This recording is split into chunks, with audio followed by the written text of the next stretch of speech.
लेकिन गिन के पूरे 5 क्वेश्चन पूछे गए थे जब मैंने एज ए फ्रेशर इंटरव्यू दिया था। भाई इंपॉर्टेंट सब्जेक्ट कौन से हैं इंटरव्यू के लिए जिनमें आपको प्रिपेयर करना है। इंटरव्यू के लिए जाओगे तो सबसे पहले आपको ये पता होना चाहिए कि जहां पर आप इंटरव्यू देने जा रहे हो वो कंपनी बनाती क्या है। लेकिन कोशिश करूंगा कि आपको फॉर्मुलेशन टू फॉर्मुलेशन आपको क्वेश्चन दे दूं, थोड़े से 10-15 ऐसे क्वेश्चन बना दूं कि उसी में से आपसे क्वेश्चन पूछे जाए। राम राम भाई सारा ने स्वागत है जी एक और नई वीडियो में। तो भाई फिलहाल आज मुझे 9 बजे जाना है ड्यूटी पे, तो सोचा भाई उससे पहले एक इम्पोर्टेंट वीडियो बना दूं। वह वीडियो है कि इंटरव्यू में क्या पूछा जाता है जब आप फार्मा में इंटरव्यू देने जाते हो। और ये वीडियो स्पेशल फ्रेशर के लिए होने वाली है। जो भाई फ्रेशर हैं, अभी इंटरव्यू देने जाएंगे या फिर कभी भी देने जाएंगे एज अ फ्रेशर, तो इंटरव्यू में क्या क्या पूछा जा सकता है आज इस वीडियो में आपको थोड़ा सा आइडिया दे दूंगा। तो ठीक है जी, चलते हैं आगे वीडियो की ओर। लेकिन आगे बढ़ने से पहले जिस भी भाई ने अभी तक चैनल को सब्सक्राइब नहीं किया, चैनल को सब्सक्राइब कर लीजिए, क्योंकि ऐसी इंपॉर्टेंट वीडियो यहाँ पर आपको मिलती रहती है। तो सबसे पहले मैं आपको बताता हूँ कि भाई इंपॉर्टेंट सब्जेक्ट कौन से हैं इंटरव्यू के लिए जिनमें आपको प्रिपेयर करना है। तो सबसे पहले फार्मास्यूटिक, फिर फार्माकोलॉजी और केमिस्ट्री। केमिस्ट्री में मेनली छोटे मोटे क्वेश्चन पूछे जाते हैं, वो मैं आपको आगे वीडियो में बताता हूँ। तो ये 3 ऐसे सब्जेक्ट हैं जिनमें से मेजरली क्वेश्चन पूछे जाते हैं। लेकिन उससे भी पहले आपको ये ध्यान रखना है कि जब भी आप इंटरव्यू के लिए जाओगे तो सबसे पहले आपको ये पता होना चाहिए कि जहाँ पर आप इंटरव्यू देने जा रहे हो वो कंपनी बनाती क्या है। मेरी इस बात पर गौर करना, वो कंपनी क्या बनाती है उसी से वो क्वेश्चन पूछेगी। मान लो अगर कोई भी कंपनी टैबलेट बनाती है तो टैबलेट से रिलेटेड ही क्वेश्चन पूछेगी। मान लो अगर आपको कोट चाहिए, फॉर एग्जांपल बताता हूँ, मान लो अभी सर्दियाँ चल रही है, सर्दियों में आपको कोट चाहिए, तो आप दुकानदार से कोट के बारे में पूछोगे, भाई मुझे ऐसा कोट चाहिए, वैसा कोट चाहिए।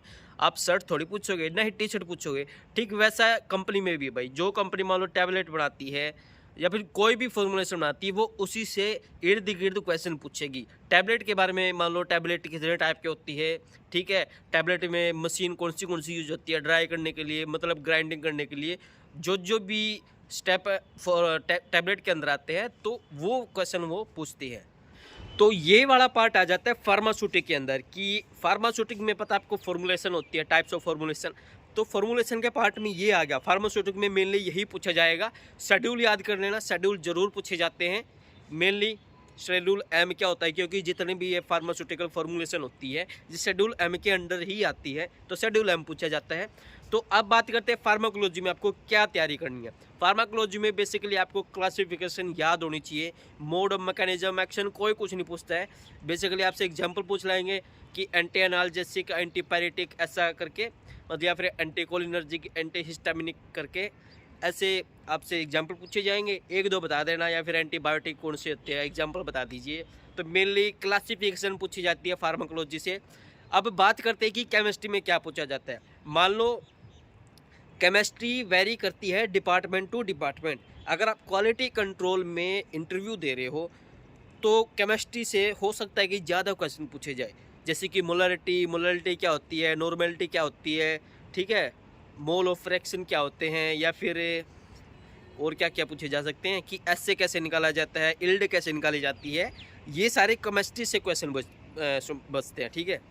और थोड़ी सी क्लैरिटी देने के लिए भाई मैं अपने इंटरव्यू की बता देता हूँ कि जब सबसे पहले एज ए फ्रेशर मैंने इंटरव्यू में क्या दिया था, मतलब क्या मुझसे पूछा गया था, वो मैं आपको बताता हूँ। तो थोड़ा सा आइडिया लग जाएगा कि कैसे क्वेश्चन पूछे जाते हैं मुझे जो इंटरव्यू में पूछे गए थे। तो पहला क्वेश्चन था कि सस्पेंशन और इमल्सन क्या होता है, ठीक है। दूसरा पूछा गया था कि शेड्यूल एम क्या होता है, ठीक है। तीसरा क्वेश्चन था कि पीएच मीटर क्या होता है, ठीक है, और पीएच की फुल फॉर्म क्या होती है, एंटीबायोटिक के फुल फॉर्म क्या है। तो ये 4-5 क्वेश्चन थे जो मुझे से पूछे गए थे और मैंने बता दिए थे भाई। बाकी यही केवल 5 क्वेश्चन थे जो पूछे गए थे। बाकी बातचीत हुई थी कि कहाँ से आओगे, कैसे आओगे, ठीक है, क्या क्या फैसिलिटी है कंपनी में, बाकी वो सब थी। लेकिन गिन के पूरे 5 क्वेश्चन पूछे गए थे जब मैंने एज ए फ्रेशर इंटरव्यू दिया था। अब आप इस बात से हिसाब लगा सकते हो कि सस्पेंशन और इमल्सन किस में आते हैं। सस्पेंशन और इमल्सन सेमी सॉलिड फॉर्मुलेशन में आते हैं। मानता हूँ कि लिक्विड में आता है, लिक्विड में होता है सस्पेंशन इमल्सन, लेकिन सेमी सॉलिड फॉर्मुलेशन में भी सस्पेंसर और इमल्सन का यूज़ किया जाता है। कहीं ना कहीं वो प्रोसेस यूज़ की जाती है, इमल्सन बनाना पड़ता है, ये सस्पेंसन बनाना पड़ता है, तो इसलिए वो कैसे पुट किए गए थे। और सबसे पहले मैंने सेमी सॉलिड फॉर्मुलेशन यानी कि क्रीम, जेल, ऑइंटमेंट, इसी कंपनी में काम किया था, इसी फॉर्मुलेशन में काम किया था। तो उसी के अराउंड क्वेश्चन पूछे गए थे। तो ये था भाई छोटी सी वीडियो, मैंने आपको बता दिया कि कैसे क्वेश्चन पुट किए जाएंगे एज अ फ्रेशर, आपसे क्या क्या पूछा जा सकता है। लेकिन कोशिश करूंगा कि आपको फॉर्मुलेशन टू फॉर्मुलेशन आपको क्वेश्चन दे दूं, थोड़े से 10-15 ऐसे क्वेश्चन बना दूं कि उसी में से आपसे क्वेश्चन पूछे जाए। तो ट्राई करूंगा कि टैबलेट, ऑइंटमेंट, लिक्विड, जितने भी फॉर्मुलेशन है उनके थोड़े से मैं क्वेश्चन बना दूं, और वो आप याद कर लोगे तो उनसे बाहर कोई भी क्वेश्चन नहीं आएगा। तो ठीक है जी, आज की वीडियो में इतना ही। आई होप कि आज की वीडियो आपको हेल्पफुल लगी होगी और ज़्यादा बच्चों तक इसको पहुंचा दो, इस वीडियो को शेयर कर देना। और जिस भी भाई का कुछ भी क्वेश्चन हो तो कमेंट सेक्शन में बता देना भाई, मैं ज़रूर से आपका रिप्लाई करूंगा। तो ठीक है जी, मिलते हैं नई वीडियो में नई टॉपिक के साथ। तब तक के लिए चैनल को सब्सक्राइब कर लीजिए और इस वीडियो को कमेंट शेयर करना मत भूलिएगा।